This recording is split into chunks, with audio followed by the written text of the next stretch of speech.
여러분, 오늘 말씀은 예수님께서 예루살렘에 들어가신 내용입니다. 예수님께서 어린 나귀를 타고 예루살렘에 들어가셨습니다. 많은 사람들이 그 모습을 보고 호산나 하며 외쳤습니다. 우리를 구원해 달라며 왕으로 오신 예수님을 환영했습니다. 그리고 며칠 뒤에 사람들의 반응은 극단적인 모습을 보입니다.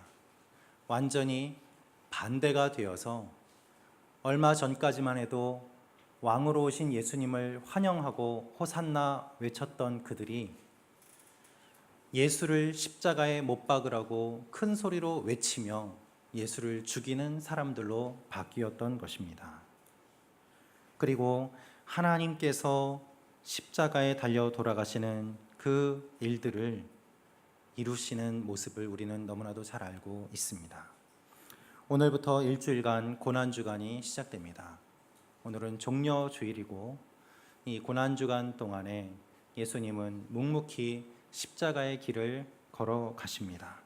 그리고 십자가에 달려 돌아가십니다. 예수님이 예루살렘을 향해 들어가시는 사건은 십자가를 향해 걸어가시는 중요한 첫 걸음이었습니다. 그 중요한 첫 걸음이 왕으로 오신 예수님이었습니다. 왕이신 예수님이 예루살렘에 들어가시고 십자가를 지기 위해 그 안에 들어가십니다. 십자가를 향한 그 첫 걸음이 나귀를 타고 들어가시는 발걸음임을 우리는 알고 있습니다. 오늘 본문을 통해서 예수님께서는 우리에게 무엇을 말씀하실까요? 그것을 함께 살펴보도록 하겠습니다.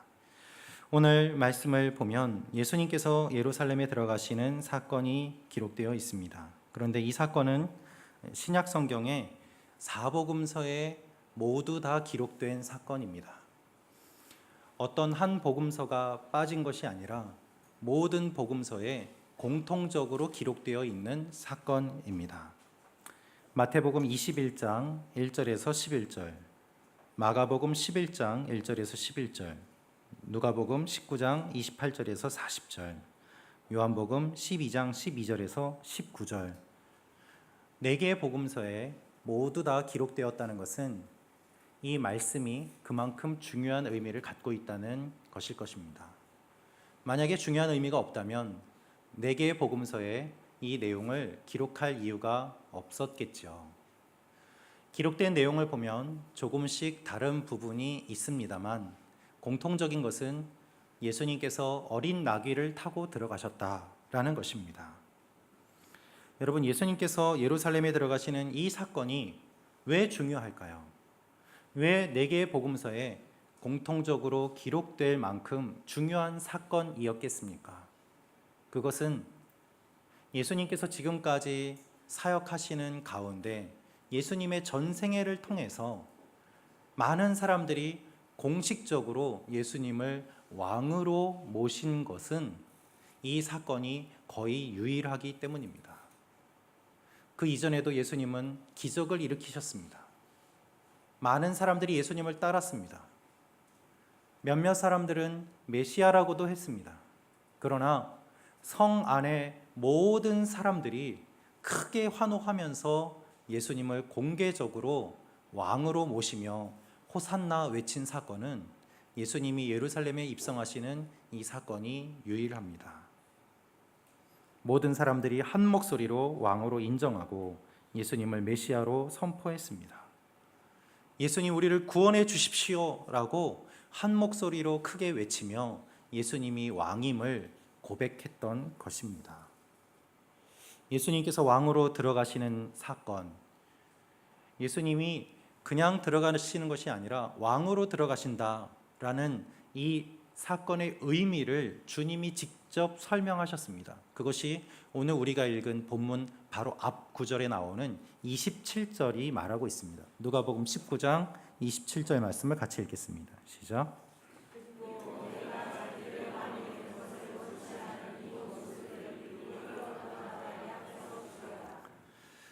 이 말씀은 예수님께서 비유로 하신 말씀입니다.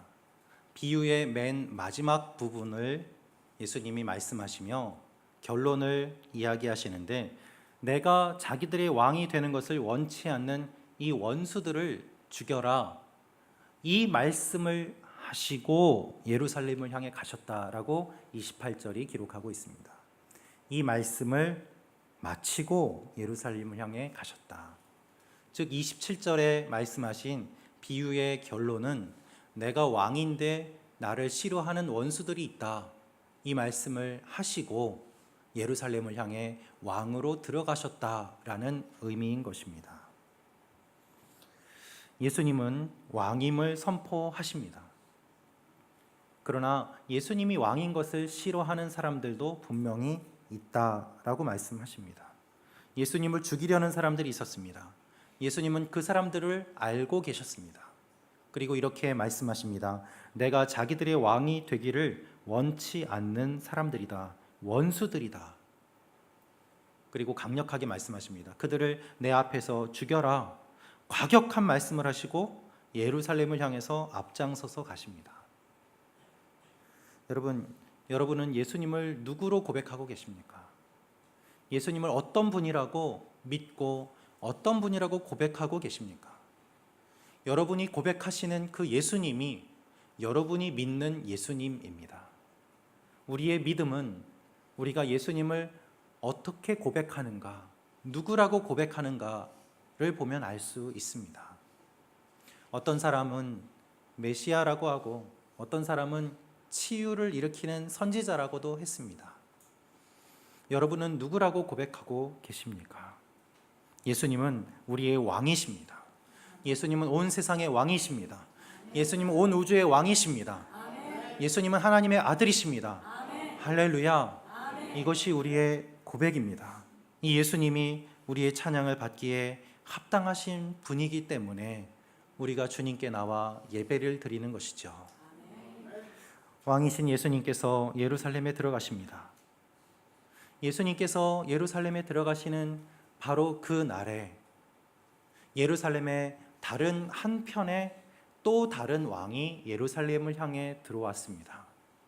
성경에는 기록되어 있지 않지만 다른 여러 역사적인 또한 고고학적인 자료들을 보면 예수님이 입성하신 그날에 또 다른 왕이 예루살렘에 들어왔음을 알 수 있습니다.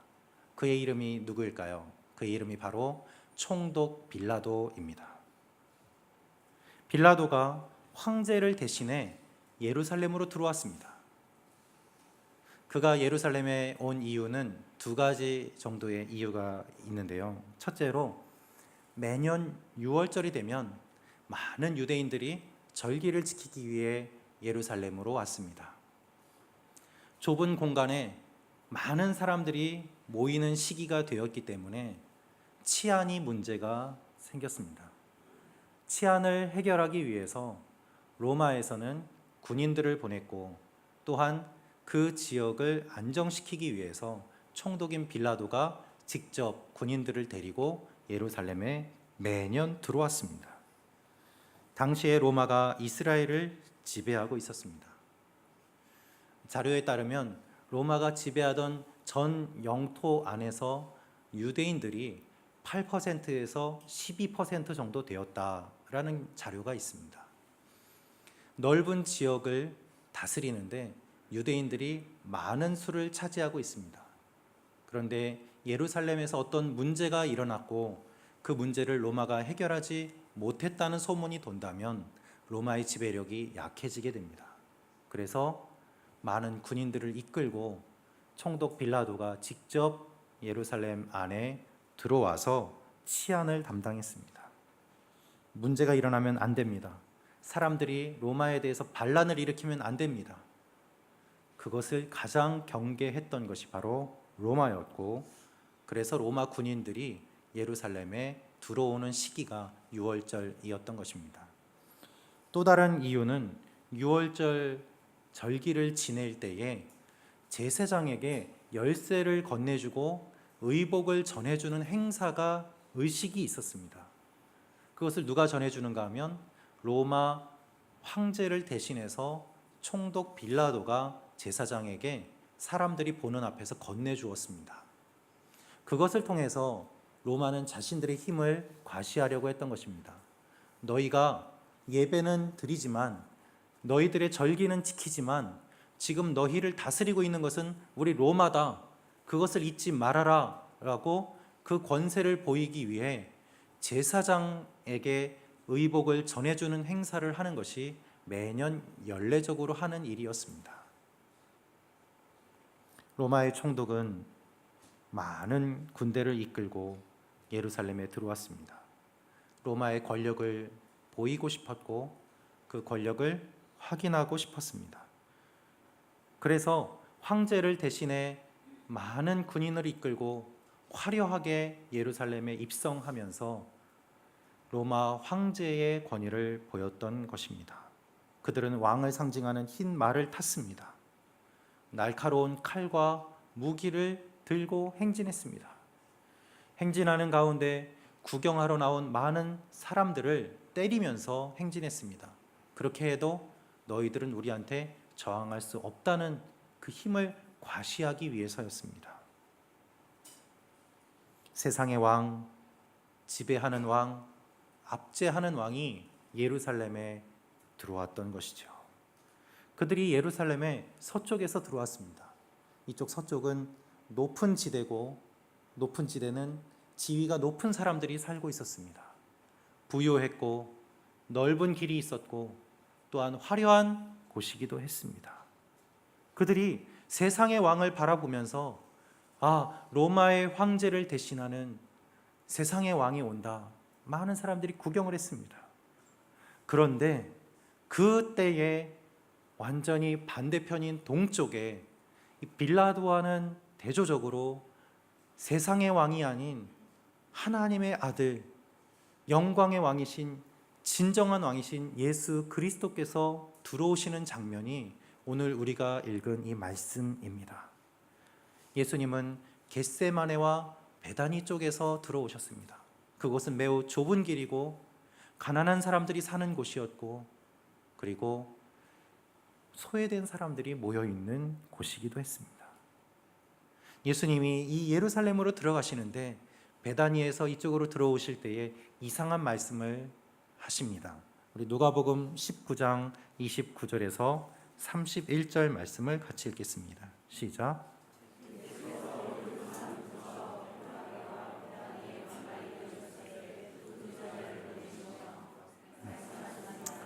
반대쪽 마을로 가거라. 그 마을에 들어서면 아직 아무도 탄 적이 없는 나귀 새끼 한 마리가 매여 있을 것이다. 그것을 풀어서 끌고 오라. 누가 왜 풀어가느냐고 물으면 주께서 필요로 하신다고 하라. 예수님께서 두 제자를 보내시는데 한 나귀를 끌고 오라고 말씀하십니다. 그것도 한 큰 나귀가 아니고 나귀의 새끼를 데리고 오라고 말씀하십니다. 그것을 내가 필요로 한다. 주께서 필요로 하신다라고 말하고 그 나귀를 끌고 와라. 주님이 제자들을 보내셨습니다. 빌라도는 화려한 군인들과 함께 예루살렘에 들어왔습니다. 빌라도는 흰 말을 타고 입성했습니다. 빌라도는 많은 군인들을 데리고 들어왔습니다. 빌라도는 많은 무기를 가지고 들어왔습니다. 그것이 왕의 상징입니다. 그러나 예수님은 말이 없습니다. 말이 아니라 나귀입니다. 예수님은 아무런 칼도 무기도 없습니다. 예수님은 아무런 군대도 없습니다. 예수님은 아무것도 가지지 않고 들어가십니다. 예수님은 말이 아니라 나귀를, 그것도 나귀 새끼를 타고 들어가십니다. 그 이유를 스가랴 선지자는 스가랴 9장 9절에 이렇게 말씀하고 있습니다. 같이 읽겠습니다. 시작.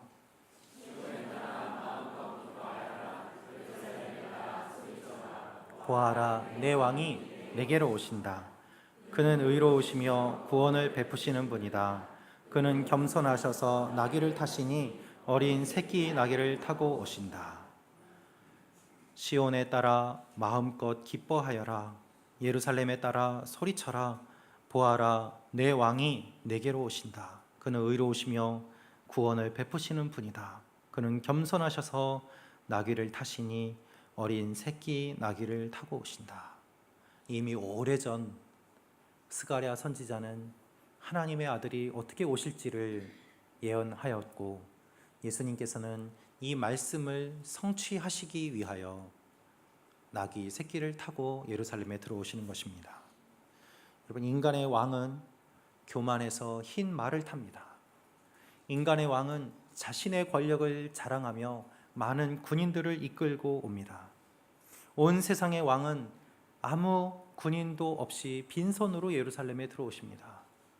온 세상의 왕은 겸손해서 나귀를 타십니다. 그것도 새끼 나귀를 타고 오십니다. 이것은 마치 어른이 어린아이의 자전거를 타고 오는 것과 같은 모습이었습니다.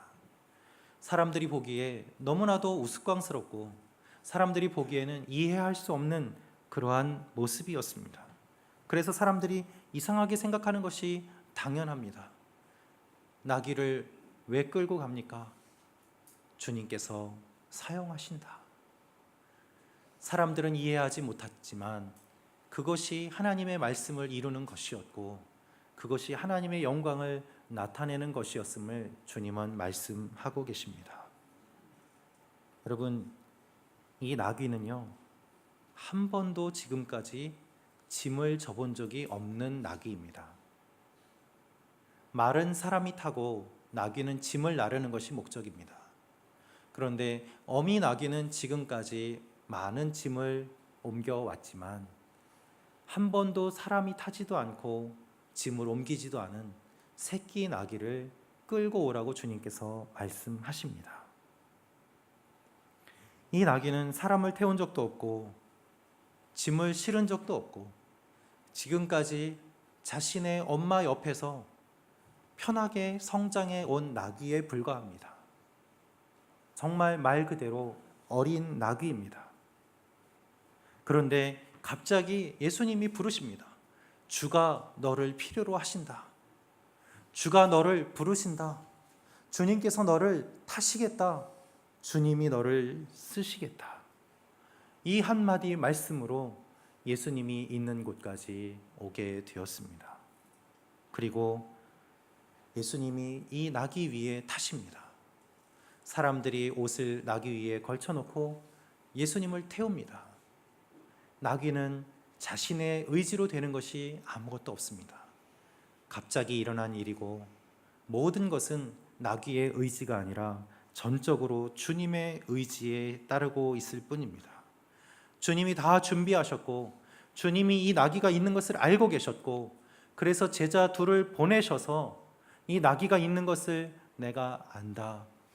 이 나귀 새끼를 데려와라 말씀하셔서 나귀는 아무것도 모르는 가운데 주님이 모든 것을 아시고 이 나귀를 부르고 계시는 것입니다.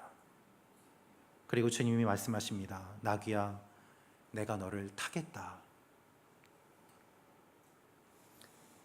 나귀 위에 예수님이 타시고 사람들이 나귀를 끌고 갑니다. 나귀가 걷는 그 길은 갑자기 사람들이 큰 소리를 지르는 환호성의 길입니다. 나귀는 처음 경험하는 일입니다. 무섭습니다. 두렵습니다. 그리고 위에 올라탄 예수님이 무겁습니다. 사람들의 소리가 두렵습니다. 이것이 어떤 일인지 생각할 여유도 없습니다. 그저 이끄는 대로 한 걸음 한 걸음씩 걸어갈 뿐입니다. 편했던 시간이 끝났고 내 위에 주님이 타심으로 무거운 시간이 주어졌습니다. 갑자기 끌려온 것이 불편해요. 힘들어요. 싫어요. 이 자리를 벗어나고 싶습니다. 조금 전만 해도 엄마 옆에서 편안히 지냈는데 갑자기 불려와서 이 일을 경험하는 것이 이 나귀에게 있어서는 생각지도 못한 일이었습니다. 여러분, 우리의 인생에 이와 같은 일들이 일어나지 않습니까? 주님이 우리를 부르며 말씀하십니다. 내가 너를 필요로 한다. 내가 주님을 기억하기 전에 주님이 나를 알고 계셨고 찾아오셨고 불러주셔서 내가 너를 필요로 한다 라고 말씀하십니다. 그리고 우리의 의지와는 관계없이 주님의 의지에 따라서 우리를 주님의 길로 이끌어 가십니다. 처음 가는 이 믿음의 길이 불안해요. 두려워요. 여러 소리를 들으면서 내가 바르게 가고 있는지 하는 마음도 들고, 무엇보다 내 위에 올라타신 주님이 무겁게 느껴지면서 주님이 좀 내려주셨으면 내가 가벼워질 텐데, 한 걸음 한 걸음 처음 걷는 이 믿음의 길이 매우 힘들고 이 믿음의 길을 벗어나고 싶은 마음이 듭니다. 주님이 내리셔서 그냥 옆에 걸어가시지 왜 나를 타고 가시나. 나도 편한 길을 걸어가고 싶고, 나도 나귀가 아니라 흰 말이 되어서 예수님이 아니라 세상의 왕을 좀 태우고 화려한 군인들과 함께 예루살렘에 입성하고 싶다는 그런 마음이 들기도 합니다. 여러분, 그러나 예수님은 말이 아니라 나귀이기 때문에 타셨어요. 어린 나귀이기 때문에 이 나귀를 타셨고, 이 나귀를 타셨기 때문에 이 나귀가 그 영광의 자리에 함께 할 수 있었던 것입니다. 아무도 관심을 갖지 않는 이 나귀를 주님께서 보시고 부르셔서 하나님의 영광의 자리에 우리를 불러주셨습니다. 그 모습을 보면서 사람들이 외치는 거예요. 호산나, 호산나, 우리를 구해 주십시오. 환영하고 박수치고 소리치는 그 모습을 보면서 나귀는 자기를 보고 착각합니다. 자기를 보고 사람들이 그렇게 한다고 착각하고, 자기를 보고 환영한다고 착각합니다. 그러나 나귀를 보고 환영하는 것이 아니라 예수님을 보고 환영하는 것이었고, 예수님을 보고 손뼉치는 것이었고, 예수님을 보고 기뻐하는 것이었습니다. 여러분, 저도 흰 말이 되고 싶었습니다. 화려한 모습이 되고 싶었고, 흰 말이 부러웠습니다. 하지만 저의 모습을 보니 결국에는 나귀였어요. 말이 아니라 왜 나귀일까? 스스로를 보면서 불평하고 원망했던 적도, 절망했던 적도 많이 있습니다. 그런데 그때 주님께서 내가 너를 필요로 한다라고 불러주셔서 주님이 제 위에 타시고 주님과 함께 길을 걷기 시작하였습니다. 여러분, 주님이 불러주시니 얼마나 감사합니까? 그런데 감사가 아닌 거예요. 왜요? 주님이 무겁고 처음 가는 길이 낯설고 힘들고 많은 불평과 불만이 나왔습니다. 주님, 무겁습니다. 주님, 낯선 길입니다. 주님, 불편합니다. 주님이 내리시면 내가 좀 편해질 텐데 라고 오해하고 생각도 했습니다. 사람들의 환성과 사람들의 박수가 내가 잘나서 그렇구나라고 착각하고 오해할 때가 얼마나 많이 있었는지 모릅니다. 나 때문에 사람들이 좋아하는구나, 내가 잘나서 사람들이 환호하는구나. 그런데 나 때문이 아니라 주님 때문이었어요. 내가 잘나서가 아니라 주님이 위대하신 분이기 때문이었습니다. 주님은 주님이 불러주셨기 때문에 그 자리에 있을 수 있음을 알려주셨어요. 내가 잘나서가 아니라 주님 때문에 사람들이 박수를 쳤음을 알려주시고, 나는 주님이 무겁다고 불평했지만 그 불평은 아무것도 아님을 주님이 알려주고 말씀하고 계십니다. 예수님은 이렇게 말씀하십니다. 마태복음 11장 29절에서 30절 말씀 같이 읽겠습니다. 시작.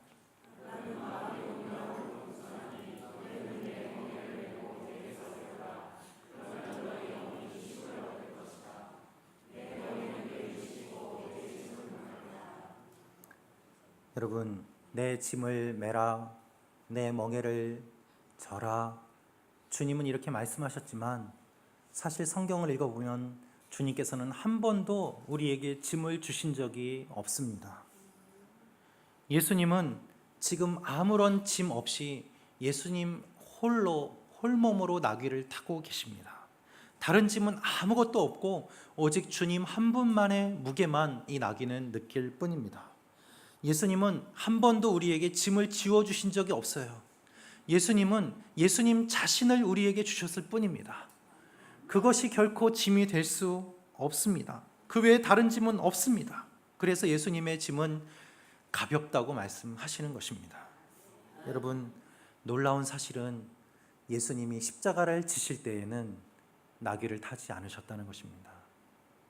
예수님이 십자가를 지실 때에는 십자가를 나귀에게 지우고 예수님이 걸어가신 것이 아니라 나귀를 그 자리에 부르지도 않고 주님이 모든 십자가의 무게를 지고 그 언덕을 올라가셨습니다. 나귀는 오직 왕이신 예수님, 영광의 왕으로 들어오시는 그분의 호산나 하는 자리에만 쓰임받았을 뿐이고 십자가를 지시는 그 자리에 나귀는 없었다는 것을 우리는 알고 있습니다. 모든 고난과 모욕과 고통은 나귀 없이 주님이 다 짊어지셨어요. 이분이 우리의 예수님이세요. 여러분, 우리의 인생의 짐이 무겁다고 해도, 우리의 인생이 힘들다고 해도 그 자리는 실은 영광의 자리요, 주님이 우리와 함께 하시는 예루살렘 입성의 자리입니다. 그 자리는 하나님의 영광이 나타나는 자리입니다. 그 자리는 하나님의 말씀이 이루어지는 자리입니다. 정말 힘든 시간, 정말 견딜 수 없는 그 시간에는 주님이 우리를 부르지 않고 혼자 모든 것을 짊어지세요. 그 길을 주님이 걸어가셨습니다. 여러분, 우리는 우리의 인생이 힘들 때 주님이 우리를 안고 길을 걸어가신다라는 이야기를 들어보셨을 것입니다. 그러나 여러분, 정말 위험한 자리, 정말 자녀가 있어서는 안 되는 그 험한 자리에는 부모님이 자녀를 데리고 가지 않습니다. 그 자리는 부모님이 자녀를 따로 두고 홀로 모든 것을 짊어지고 건너가지 않겠습니까? 그것이 부모님의 마음이고 그것이 우리를 사랑하시는 아버지 하나님의 마음이에요. 나귀는 십자가의 자리에는 없었습니다. 예루살렘 입성의 환호성의 그 순간에만 있었고 쓰임받았을 뿐입니다. 그래서 우리에게 주시는 모든 좋은 것들은 주님이 주시고 우리가 받는 모든 고통은 주님이 홀로 다 짊어지셔서 주님이 지시는 그 십자가를 우리에게 지지 않으시고 주님이 지시는 십자가를 우리에게 받아들이라고 말씀하시고 그것을 바라보라고 말씀하시는 것이죠. 여러분, 예수님은 로마에 의해서 이스라엘이 멸망할 것을 알고 계셨습니다. 이 세상의 왕이 얼마나 잔혹한 것인지를 주님은 잘 알고 계셨습니다. 그래서 오늘 우리가 읽은 본문 말씀 바로 뒤에 예루살렘에 들어오신 그 직후에 예수님은 예루살렘을 보시면서 눈물을 흘리며 말씀하십니다. 예루살렘아, 예루살렘아, 너희가 멸망하는구나. 누가복음 19장 43절에서 44절 말씀 같이 읽겠습니다. 시작.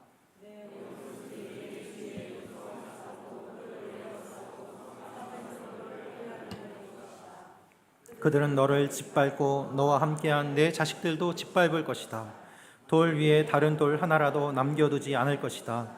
이것은 하나님께서 너를 찾아오신 때를 내가 깨닫지 못했기 때문이다. 세상 왕과 평화의 왕이 함께 들어왔음에도 불구하고 주님을 모시지 않고 세상의 왕을 섬기는 사람들의 마지막이 어떻게 될 것인지 주님 말씀하고 계십니다. 그리고 주님의 말씀대로 결국 예루살렘 성은 다 무너지는 것이 역사적인 현실이었습니다. 여러분, 우리 눈에 화려하게 보이는 세상의 왕들이 있습니다. 그것들을 일생 동안 열심히 섬겨도 남는 것은 결국에는 멸망입니다. 성경은 빌라도의 입성을 기록하지 않습니다. 아무리 화려하게 입성해도 성경의 관심은 빌라도에게 있지 않습니다. 성경의 관심은 진정한 왕이신 예수 그리스도에게 있기 때문입니다. 주님은 오늘 우리에게 물어보십니다. 여러분의 관심은 어디에 있습니까? 빌라도와 달리 또 다른 왕이 계시는데 그분이 예수님입니다. 이분은 겸손하시고 이분은 나귀를 타시고 완전한 왕이십니다. 이 주님이 아무도 기억하지 않는 나귀 새끼를 부르시며 내가 너를 필요로 한다. 오늘 우리에게 주님이 찾아오셔서 여러분에게 말씀하십니다. 내가 너를 필요로 한다. 그러나 여러분 생각해 보십시오. 주님이 우리를 필요로 하는 것이 아니라 실은 내가 주님을 필요로 하고 있는 것 아닙니까? 그래서 주님이 우리를 필요로 하신다는 말씀은 우리가 주님이 필요한 것을 알고 찾아오시는 놀라운 주님의 은혜인 것입니다. 여러분, 이 은혜를 기억하며 우리가 세상의 왕을 섬길 것인지 하나님의 아들 예수 그리스도를 섬길 것인지 우리에게 정말 필요한 왕이 누구인지를 기억하며 주님 앞에 나아가는 여러분과 제가 되기를 주님의 이름으로 축원합니다.